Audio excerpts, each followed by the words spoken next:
Jokes विनोद video शेवटपर्यंत बघा. Like करायला, शेअर करायला अजिबात विसरू नका.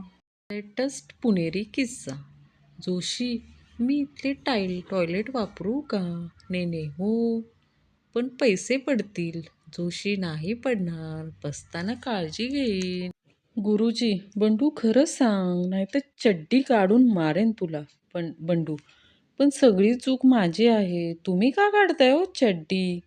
गणपुले गुरुजी, खंडू, रस असणे या वाक्यप्रचाराचा एका वाक्यात उपयोग करून दाखव पाहू.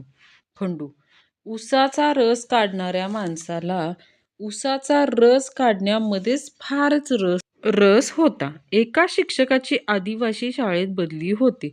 तिथल्या मुलांना शिक्षक पहिला प्रश्न विचारतो, मुलांनो, तुमचे जुने शिक्षक कसे होते? सगळे मुलं एका स्वरात उत्तर देतात, स्वादिष्ट. इतिहासाच्या वर्गात शिक्षकांनी प्रथम स्वातंत्र्य संग्रामाबाबत शिकवताना मुलांना एक प्रश्न विचारला. सांगा, मंगल पांडे कोण होता? पूर्ण वर्गाने एका स्वरात उत्तर दिले, सर आमिर खान. इंग्लंडच्या इतिहासाचा शिक्षक जॉन राजाने मॅग्ना चार्टवर स्वाक्षरी कोठे केली? वर्गातील उजव्या बाजूचा हुशार विद्यार्थी, कागदाच्या खालच्या उजव्या कोपऱ्यात, सर.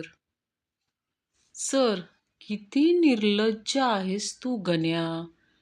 तू 100 पैकी फक्त 5 गुण मिळवले आणि तरी सुद्धा हसत आहेस मूर्खा.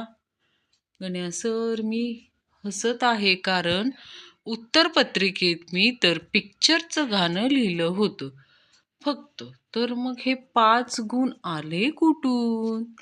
मास्तर, रेडिओ आणि वर्तमानपत्र यात काय फरक आहे? बंडू, खूप विचार केल्यानंतर. बघा मास्तर, आपण पेपरमध्ये म्हणजे वर्तमानपत्रात चपात्या गुंडाळून घेऊन जाऊ शकतो आणि रेडिओमध्ये तसं काही करू शकत नाही. हे ऐकून मास्तर डायरेक्ट स्वर्गातच रेडिओ घेऊन गेले. टीचर, जर तुझा बेस्ट फ्रेंड आणि तुझी गर्लफ्रेंड एका बोटीत आहेत आणि ती बोट जर बुडत असेल तर तू कोणाला वाचवशील? मुलगा, एकालाही नाही, बुडू दे दोघांना. टीचर, का रे? मुलगा, ते दोघे सोबत त्या एका बोटीत करत काय होते? शिक्षक, सांगा पाहू, विद्यार्थी आणि डॉक्टर यांच्यामध्ये काय साम्य आहे? हात वर करून बंड्या सांगतो, सर, ऑपरेशन झाल्यावर डॉक्टर आणि पेपर झाल्यावर विद्यार्थी एकच सांगतात. शिक्षक, काय ते? बंड्या, आम्ही आमच्या परीने चांगले प्रयत्न केले, पण आत्ताच काही सांगू शकत नाही.